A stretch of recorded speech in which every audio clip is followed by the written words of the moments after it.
How are you, man? I'm Gil Roth, and you're listening to a bonus episode of my Virtual Memory Show podcast. This is a COVID check-in episode where I record with a past guest of the podcast to find out how they're holding up during the pandemic. As far as how I'm doing, I'm okay.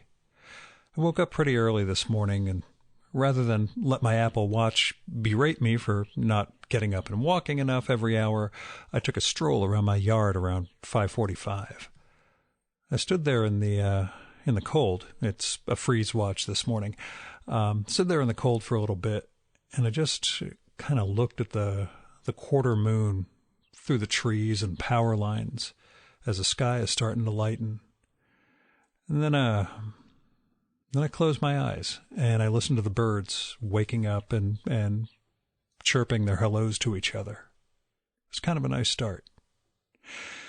I took yesterday off from this podcast. The guest who I had scheduled for Wednesday evening had a technical problem, so we had to postpone. And in my OCD way, I began to freak out and tried to get someone lined up immediately that evening as a replacement or first thing Thursday morning, and I would turn around and post it right away. And then I thought, just why not take a day off, you idiot?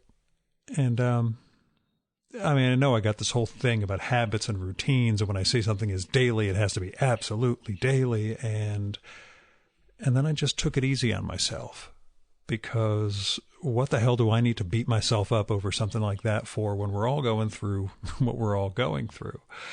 Plus, I have a lot of real work to do at my day job. Things are picking up again pretty heavily.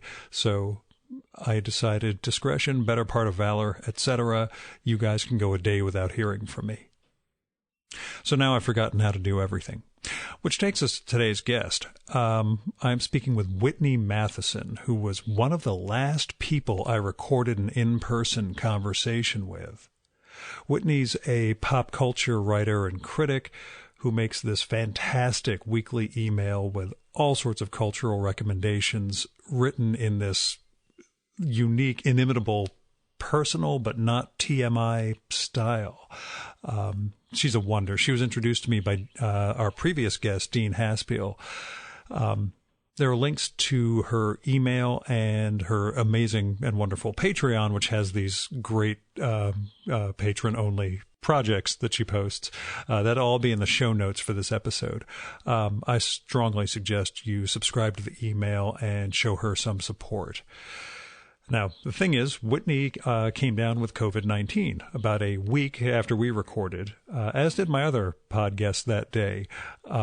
She is pretty much past it now, she says, and that is pretty much all the background you need for this one. Here's me and Whitney. So, how you doing? And do you blame me, or is there somebody else? I know. I heard you. I listened to your chat with Dean about about how you may feel a little bit guilty, but no, I do not blame you at all. Oh, thank God. Okay. I'm. I want to lie to you and say I've been baking bread and doing jigsaw puzzles, and it's been great, but it's been quite rough. So I'm doing okay, and I think the worst is behind me, but it has been a very difficult month. Was it based on like what you've heard from other people, the stories of other people who've gone through it? Do you consider your case average, mild, not enough for hospitalization? I just don't know, because luckily I haven't seen it. And that's really tricky because I can, talk more about this. Like for a while in my newsletter, when I would like post something, I would say, yes, I'm experiencing some mild symptoms of the virus. Yeah. And now I'm like, gosh, that is just too, I should not have used the word mild, because even mild, I get, is not good. Like it's not good. So yeah, I would say maybe more medium. Okay. It never got, so I can go through like kind of a bit of a timeline.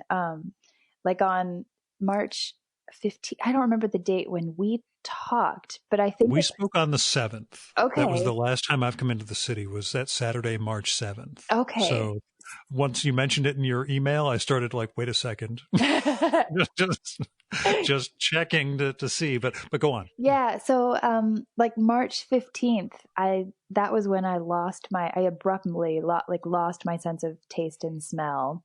And I remember that because I was making guacamole and my daughter tasted it and she was like, what is wrong with like this it tastes horrible.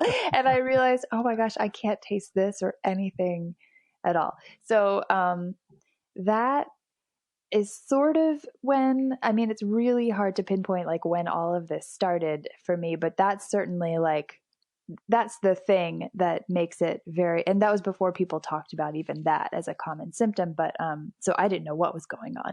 But yeah, so that is sort of the start of it all. Although I was also sick for several weeks prior to that with strep throat, or what was diagnosed with strep throat, which now I kind of I question all of it. I don't really know what happened, but yeah. So the one wonderful thing is I never had a fever. So I never had to go to the hospital. I never had a fever, but I had every other symptom. So, horrible headache, like worst headaches of my life, and lots of coughing and just like hard to get a deep breath, a lot of that. And, every like extreme fatigue. And now, my doctor just yesterday said she thinks I just consider like that I had it. Like I don't have it anymore. I had it, but now I'm dealing with some what she called remnants of of COVID remnants. So I'm having, right now some just like chest and lung issues mainly. Gotcha. Yeah, I've recorded with someone on the 15th. No, I'm sorry. 3 weeks ago on the day she got her diagnosis, and it's been 3 weeks of, she's managed to stay out of the hospital, but just wiped out and annihilated. And another one of my way past guests, not someone I have seen recently, told me it was 3 or 4 weeks for him up in New Haven from when it started, and even now it's up days and down days, and doesn't consider himself past it. But I'm glad you're feeling better. Yeah, So, it's definitely. Sorry, go on. Oh no, I was just gonna say that it's definitely not a normal sickness. Like I would have, a few good days, and in fact, last week, the beginning of the week, I felt really good, and I was doing, I was like working normally again, and then all this stuff like kicked in with like my chest and my lungs. So it's very weird. And it's, at some point it kind of makes you feel a little bit crazy, like just to like not feel well for so long. But hopefully I do think, the worst is behind me. And did you quarantine at home? I mean, stay away from the kid and everything? Well, in sort of. It's just, it's really, I mean, no, I did not, it's not possible. I just couldn't. I figure with the space, that's got to be an issue. Yeah, because there's not much space, and it's just not possible. You're also very needy, and I'm just kidding. Yeah, I couldn't like shut myself. I've heard like stories of like people, shutting themselves into a room, but no, because also, yeah, there's like, so it's like there's the stress of being sick on top of like trying to, homeschool and take care of a 7-year-old. And then also I'm a freelancer. So, there's the issue of I've got to keep working, like at least a little, I can't let it all, because there's always the fear, but now there's the extreme fear that it's all going to dry up. So pretty much on and of course, being in New York, it's kind of the scariest place to be right now. So yeah, it's stress on every level, really. Mm-hmm. And did you feel as though there was some weird, like, poetic vengeance thing about the fact that everybody wants pop culture recommendations right now? And yet you... I have to thank you for Toast of London in two emails ago, because I'd never heard of it, and any chance to watch Matt Berry be, Matt Berry, I was very happy that you turned me on to that. Oh my gosh, I have to tell you, just so yeah, so I've still been sending my newsletter once a week, and I'll tell you, I so badly to because I haven't felt, and I have downplayed how I have felt to everyone, to people who read my stuff, to the people that I am working. Well, I guess not anymore, but it's not the people I'm working, like everybody. But yeah, and I just doing that. I remember I was so like on top of not feeling well, just sad, just like, because it's also just not in a good place. And I still did that newsletter, and people sent me the nicest emails, and it's like, I don't know, doing that, I feel like has helped me get better, like making me send that out. Yeah. Creative stuff like that. Yeah, getting that, it's exactly what you were saying, because you mentioned a few weeks ago the lack of taste and smell, but you don't think it's CV. And then I think it was just this past week's one where it's like, yeah, so I've had this for the last 3 weeks. And I, again, started backdating immediately, and then thought, oh, I should express some form of sympathy also, but first, guilt. But yeah, that sense, I mean, it's the same thing I'm doing with this, just doing these daily. God knows what good it provides for anybody, but just doing these 20 minutes or so with people, finding how they're coping, or what it's like having this. People seem to dig, I guess. Well, I'm sure it probably makes you feel better I mean, any sort of like, connection. I mean, it's like, I think we're all craving it. Like any sort of human connection makes you feel better. Now, have you been reaching out to people individually, like old friends or anything like that? Have you found yourself more? Yeah. I know you've been debilitated yourself, but have you been trying to yeah. Yes. And people have reached out to me, because sometimes, my tendency is to get under the covers, but yeah, I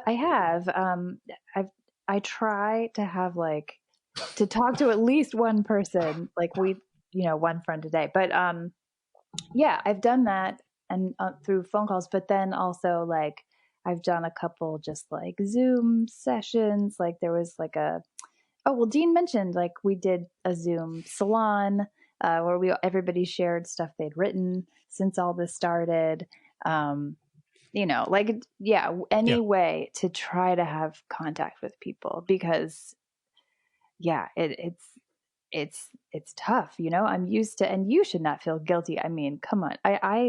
I'm Jewish. I'm raised on guilt. But go on. But I lived a very dirty life, Gil. I rode the subway, and I whatever. My only thing was, it was one thing when it was just the second guest that afternoon, because she, when she came down with it, I thought, oh, this is bad. But even she said it was a week after we got together. I'm in New York, Gil. I get exposed to a lot. Once it was you, I thought, maybe I came back from Japan with a weird strain that doesn't affect Jews, but hits everybody else. I don't know. So yeah, no, I mean, yeah, but it's New York. It's a definition of non-social distance. Everything is. That's why I always wear gloves on the subway, even during summer. I've always had that as a thing. I'm like, you know what? I'm not touching that pole. I will always have gloves on. So, yeah, I'd say don't touch the pole is a pretty good. That's a good way of life, at least from now on. Standard roles go. Yeah, I think that one's served me well for a while. Now, through this whole process, have you figured out your best Zoom angle? Have you managed to come up with camera placement that works? I mean, yeah, I would say the one that does not show my gray roots at the top of my head. Yeah, that's indoor baseball cap. That's there's always a wardrobe fix for a lot of these things. Yeah. Ugh. Getting rough. I'm just saying, I'm going to win the hair game at the end of this. I'm coming out of this looking like Roger Daltrey from the 70s. I'm convinced I will have this long curly hair just hanging down, or a giant afro, one or the other. But I think I'll be able to carry that off at this point. So, Yeah, it's going to be for me like half, like Bride of Frankenstein meets Bonnie Raitt or something. It's, I don't know. It's going to be my best go look. go with that Madeline Kahn at the end of Young Frankenstein. Yeah. Oh, yeah. Yeah, that's one to shoot for. So have you been able to do much? I mean, you mentioned all the headaches and everything else has been so debilitating. Have you been able to read or write during this outside of the emails? Look, I'm going to be honest with you. I haven't read a damn thing. I I haven't. assume not. You have an excuse. I mean, Kid and COVID, but yeah. I wish, and I have tried, and I cannot focus, or I do. Yeah, I haven't read any, and it makes me so mad. I mean, but yeah, I haven't read really a thing. I did download, like Ed Brubaker has that new comic. Did you see? And it's like just 30, No, not 30 yet. pages, whatever. So that will probably be the first thing that I read. And then as far as like watching stuff, I don't know. I haven't really seen, I can't think of any movies that I've seen, but sometimes I'll watch like a little bit of something before I go to sleep. Like Schitt's Creek has been the big one. Like I'll watch Okay. like one or two episodes of that, or I watch like the show Run, or as Dean talked about, like we're both watching Mr. Robot at the same time. We during our podcast we actually goofed. Well, I goofed on why I stopped watching it after season 3, and he's trying to convince me to go back and watch the final season, and said that you guys are he convinced you to go back to it also. He did. Well, I watched the season premiere and it's the final season. I've seen every episode, and then I watched the season premiere of this last season, and it made me so viscerally angry, which is not any, like, I never really hate on something that much, but and Let then, me guess, everything you thought you knew was a lie? yeah. Because that's happened about 5 friggin' times in that show. And there's a certain point at which a storytelling goes that doesn't keep the audience engaged. That was my conclusion after season 3. I'm like, I don't need to keep being told everything I spent the last 12 hours watching is a lie. I sort of need something positive going forward, in terms of a story. I know. But anyway. I think it's turning it around, but and so that's kind of fun. And so yeah, we're watching it, and then we discuss, and I'm going to see it through to the end. But yeah, I haven't, it's really tough. It's hard for me to just have, I mean, honestly, like I've probably listened to more podcasts than anything else, because that helps me kind of, I've had some anxiety issues, as have we all, but I've had some, like, not only health, but like anxiety issues, and that seems to be more of my go-to, where I can like listen to that and close my eyes and try to be distracted. Is there a place physically you want to get to or go to, either a restaurant or movie theater? God, if movie theaters still exist, that's somewhere you'd really love to go. Yes, that's so funny, because I had started writing this thing about all of that, all these places. There are a million places. I'll tell you a few. Frankie's is my favorite restaurant, and my favorite meal in anywhere in the whole country. It's this restaurant called Frankie's. They have cavatelli with homemade sausage. It's my favorite dish. It is my favorite meal. And once they reopen, that's my go-to. Yeah. I miss it. I miss everything, though. I miss going to plays. I miss real bad. I miss going to the movies. I mean, I would go out, like, I know I'm a rock and roll mom. I would go out, like every other night, and I miss it desperately. Every restaurant, everything. Not necessarily in a positive way, but what do you feel you sort of learned about yourself through this so far? I mean, Dean went into the discovering the self, etc. And I don't mean to say this has to be some sort of positive, but did you discover, I really can't handle X, Y, or Z, or anything else that's something you didn't quite know? Yeah, I mean, and he talked about how he discovered that he can be alone, handle being alone and be on his own. And honestly, I feel like I've discovered the opposite. Like, I absolutely need people, and I probably even more than I thought. Like, I need human contact. I need to be around other people. That is very difficult for me. But then also, I mean, the big thing is I've just gained this huge appreciation for my health. And that is all I want. That is all I want is just one, like my birthday's next week, which great. Oh, happy birthday. Whatever. In advance. Yeah, thank you. You made it almost. Hey, don't. I hope so. And all that is all I want. All I want is to be healthy. I've been sick. Like it kills me. I've had to I can't look at social media too much.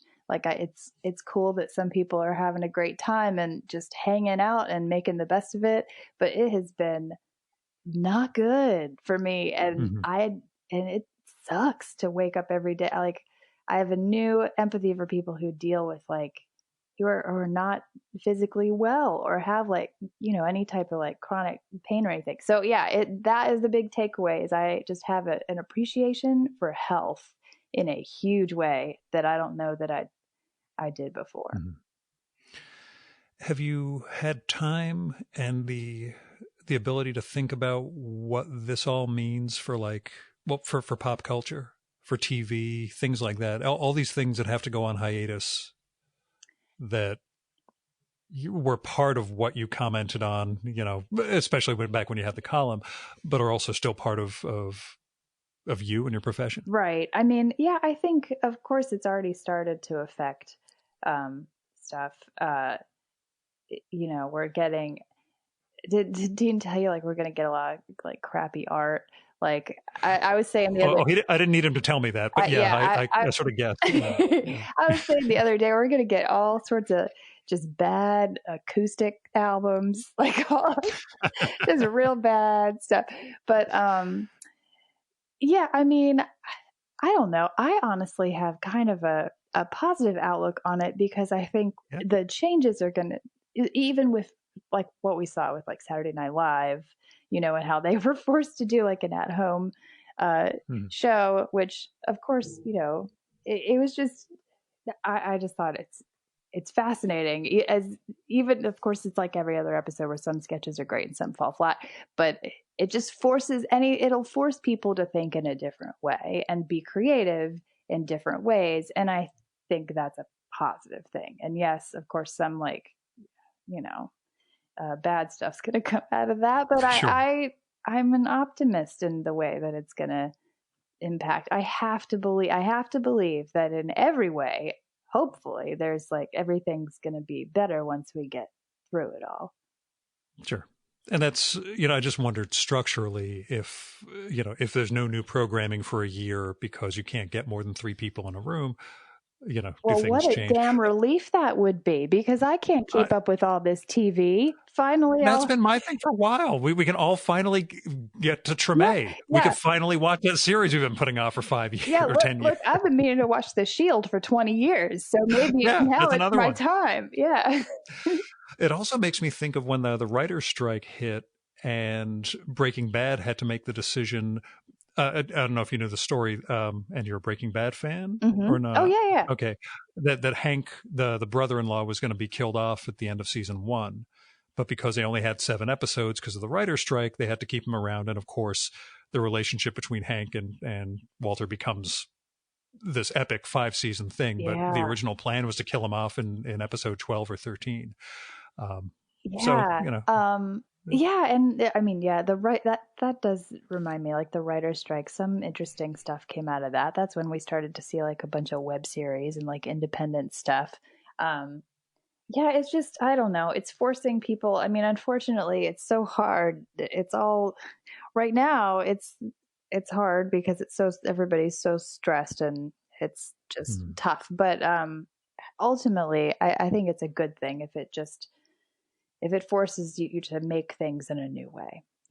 I mean, I've made a few, I haven't done it in a couple weeks, but I've made a few pandemic comics just because I didn't feel up to writing 2,000 words about what I'm going through or how I'm feeling. Sure. And that was just the easier way for me to express it.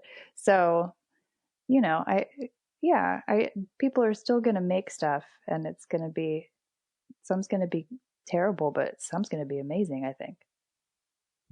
Which that's Sturgeon's law. 90% of every art form is crap. So, it's good if we get some good stuff out of this. I'm all things considered, will be happy, I guess. And all that said, I think it's totally fine if people, because even today, I was just like beating myself up because I feel like I haven't written anything in a while. At least I can't, like at least a week. I don't know. I haven't made anything. It's making me feel, but I have to go, people have to go easy on themselves, because Sure. You can't always, conjure the muse when you need to. Today was the first day I missed doing one of these because I had somebody lined up yesterday. She had a scheduling problem. It was an evening session. By 7:00 last night, I thought, you know what? I'm going to take the fucking day off. I don't need to make a podcast every single day. Right. It's all right. And today's just been one of those, I feel good. I'm not checking numbers to see if people are downloading it. I'm not pushing.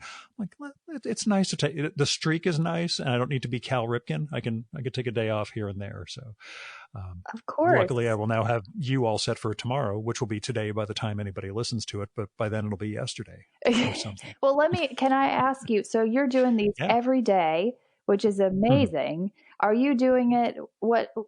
What you're doing it, not only for people who listen, but what is doing all these podcasts? What does it do for you? For me, it's been good. Just the being able to talk to someone who I don't see normally. Because right now it's just me and my wife and my dog. And all he does is tell me that she's the Antichrist and needs to be, I'm just kidding. That's another Son of Sam joke. But it's just me, Amy, and Bendico. So I talk to people through work, but that's always, there's only one or two guys I'm personal friends with through work, maybe a few more people than that. So we'll shoot the breeze, but having the podcast sort of conversation, just the people who I've got to know through doing this, it's a different part of me, and it's great to just hear from them, find out how they're doing, if they're working on art or if they're not, what the domestic situation is like, how they're working through it. Just having that sort of conversation to me is, it's really worthwhile. So, keeps me grounded. Between that, the day job has gotten hectic again this week. I do my running 3 or 4 times a week.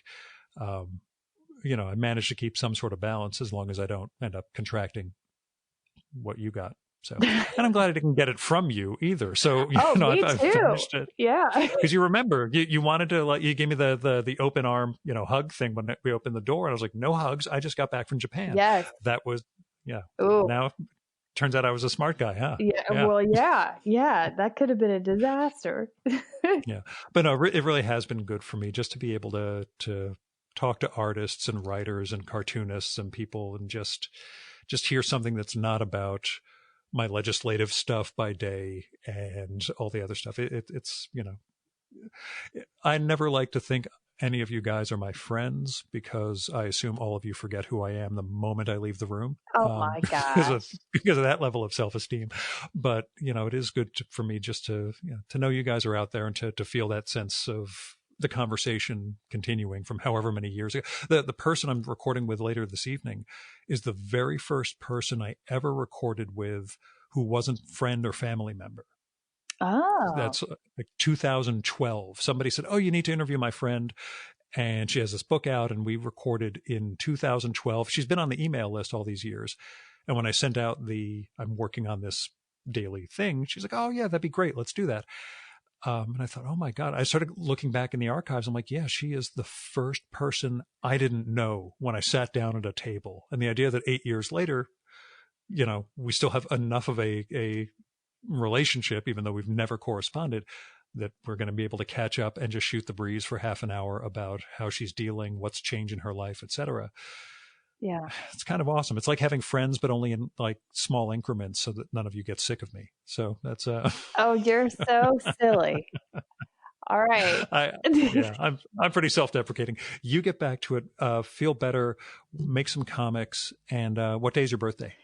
It's on. Or actually, don't say it online. Never mind. You don't want the internet knowing your birthday. What? I'll send you a on. note. Come on, I think it's on Wikipedia. I don't know. Okay. Look, what are you talking about? I felt like shit for like a month. I want all the birthday greetings I can get. Okay, we'll flood your email box all week long next week. Tuesday, April 21st. Yeah. Oh. Yeah, I share a birthday with Tony Danza and Robert Smith and the Queen of England. That's a pretty good combo. Yeah. I like that. Do you remember, did you watch Talk Soup or The Soup, whatever it was? Oh, yeah. On E! They used to have a thing called Danzitions, where they would just take clips of Tony Danza's talk show, that the way he would seg from one subject to another. It's only because there was this Danzitions. They would just have this great graphic, only because there was this one that Joel McHale threw to where it's Danza, he's saying something funny, and then, who died yesterday? He just, just Danzitions. That was it. So anyway, I'll wish him a happy birthday too. Yeah. Feel better. Oh, besides The Shield, what else, if you could focus on it, what else do you want to either watch or read that you've been holding off on? Well, let's face it. Like a project sort of thing. Yeah, let's face it. I'm never going to get to The Shield. I'm never going to get to it. It's too late for me. No, I want to read. Let's see. I've got Daisy Jones and the Six. That's next to my bed. I found a copy on the sidewalk, and it's a large print edition, so I'm very excited about that. Well, gosh, what's the other one? Fleischman is in Trouble, which I started a while ago, and I still haven't gotten back to. I have a huge stack. Let me think of, and then movies. I mean, I have this like Criterion subscription. Same here. I've got so many things wish listed that I haven't gotten to. Me too. Yeah. So, a ton of stuff. But I a million things. I watched Tiger King, but can that be the end of that statement? I don't really want to talk about it. I've avoided it like the plague. I might be the only person in America, the same way I was the only American teen in the 80s never to see The Breakfast Club. Oh my God. I didn't tell you. See, I'm telling you something deeply personal. I might be the only teenager from the 80s who never saw it. Wait, but you've seen it since? Nope. You've never seen it? It became a point of pride after that. What am I going to do? I can't cave at this point. Whoa. So. Wow. Yeah. I guess we can still be friends, but that's pretty big. I know, and that's why I held off on telling you that when we met in person that time. I didn't want to. I had that in my back pocket in case there was any moment you thought I was cool. I was going to be able to throw that and then just end the conversation. But I've watched other films by Hughes. I've enjoyed them immensely. Just for some reason, it never happened back then, and then it became a point of pride for me ever since, or a mark of indistinction or something. Well, anyway, it's all right. It's all right. You go feel better. I'm glad you're improved. I'm glad I didn't get you sick as best we know. And, we'll talk again soon, right? Okay. We'll talk when I'm, back to 100%. That was Whitney Matheson.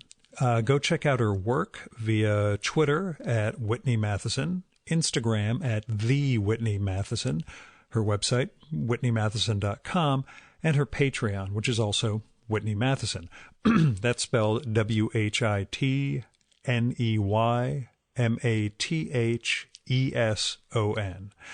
Most of those sites will allow you to subscribe to her weekly email, which is, as I said earlier, a real joy, and which you should all be getting already. And if you dig her work, show Whitney some support on patreon.com/Whitney Matheson. Now, we'll be back tomorrow with another COVID check-in. If you want to send me a little update to read on the air about how you're doing, or have something else you want to share with the listeners, let me know. We'll set something up. I'm at groth18@gmail.com. You can find contact info at our sites, vmspod.com and chimeraobscura.com/VM. And you can find all of the COVID-19 sessions at the latter site, too. In case you're interested in the remote setup that I'm using, it is Zencastr.com that allows me to record these remotes and gets the other guests' audio file over to me so that we get a clean recording from both channels. That's spelled Zencastr, so no final E in Zencastr. It is a $20 a month service, but my Patreon supporters more than cover it, especially since I'm not spending money on parking and tolls and subway trips. And, well, I do have a lot of money I spend on coffee now because I'm just stocking up in case things go really haywire, but not the in-person session coffee that I was spending money on. So I don't need your money. If you can spare anything, give it to the artists and writers and other people you like via Patreon, Kickstarter, Indiegogo, GoFundMe, Tip Jar, whatever it is. And if there aren't artists or writers you can support, then local charities, food banks especially. If you can spare, give. That's all I got to say. I am Gil Roth. This is Friday, April 17th, 2020. This was a bonus episode of my Virtual Memories Show podcast. Thanks so much for listening. Keep the conversation going, stay safe, and wash your damn hands.